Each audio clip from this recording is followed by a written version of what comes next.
Analytics nerds versus football men, don't believe the hype. Modern techniques and tradition can coexist. There's plenty of the latter at Galatasaray, the first team to reach 20 Super League titles and the only Turkish team to ever win a European trophy.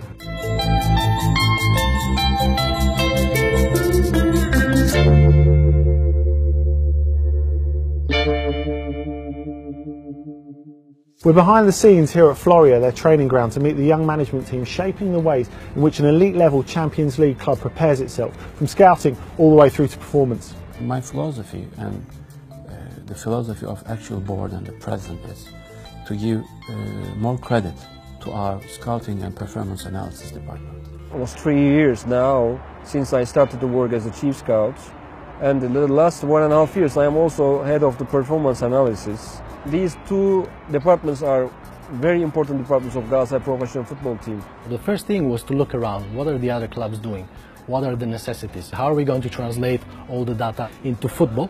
Because football, as you know, it's its own language, and one word can mean a concept. Our guys are not working only on the field, but they're working also virtually in front of the computers with data analysis and storage. We have now in our database more than 7,000 players profiles and videos. We established a closed hidden database for Galatasaray scouting, and we started to create the player profiles who we are tracking around the world, who we were thinking to vote to scout for Galatasaray's future. They are focusing on nearly every market: South America, France, Europe, Balkans, and they're creating a hot list for technical people. And then technical people watch. Based on their request, we start to chase players. The decision makers are our coaches and the club.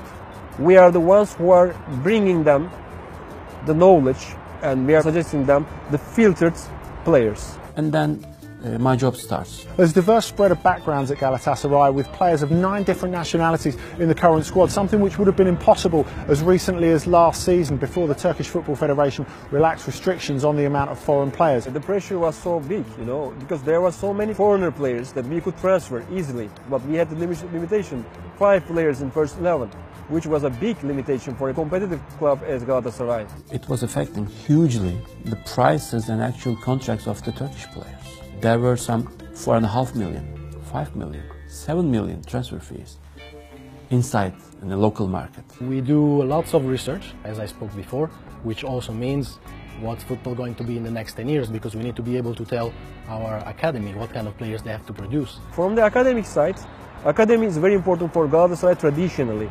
Our former captain, and we are proud of him, Arda Turan, is a product of Galatasaray Academy. And today we have in our team Eray, Semih, Emre Çolak, Sabri. These are the products of our academy. And Galatasaray Academy was, is, and will be always the best in Turkey. So how do these players from different backgrounds buy into the idea of personal responsibility? Tabii oynadığımız her maçtan sonra kendi kulübümüzün de belirlemiş olduğu, yapmış olduğu bir sitemiz var. Her oyuncu kendi kullanıcı adıyla, kendi şifresiyle siteye girip oynamış olduğu maçın bütün istatistiklerini görebiliyor. Bu bizim için çok önemli bir şey. Her maç sonrasında gerek fizik olarak gerek taktik olarak kendimde gördüğüm ve kendimizde gördüğümüz eksikliği orada izleyip bir sonraki maçta yapmış olduğumuz hataları yapmamaya çalışıyoruz. Some of them perhaps would rather look at their game again together with us, with me and my colleague in the performance analysis department. Some other would rather look at stats, and some others they understand better things when you're actually showing them on the pitch. Moi je préfère en vidéo.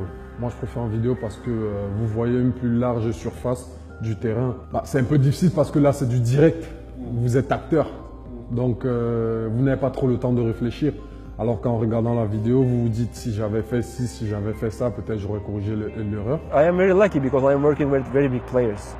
For the last years, I worked with Didier Drogba, Wesley Sneijder, Selçuk İnan, Burak Yılmaz, Fernando Muslera, Aurelien Şecut. They are so into it, into see the videos. They are so hungry for opponent analysis, to watch their opponents. After Fatih Terim's abrupt departure in autumn 2013, former Manchester City coach Roberto Mancini was recruited to replace him. If the nascent scouting structure remained the same, Mancini's own needs on a performance level were quite distinct. Mancini, when he has signed with us, he has started to work with the team and everything, and we have provided him with data based on every player's performance. He was used to having the message delivered at halftime to the players with video footage.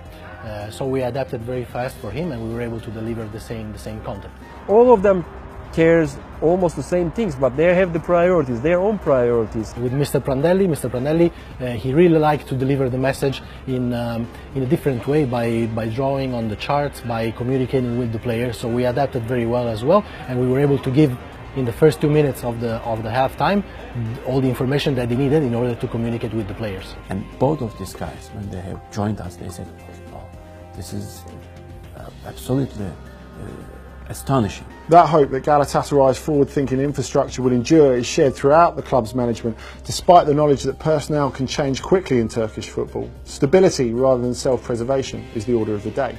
Last season, we had 3 boards, 3 different presidents, and 2 different coaches, and we won the league. Right now, we are in a transition phase. The president and board has decided, okay, the president or the board members can change, but the professional people has to organize and control the actual routine.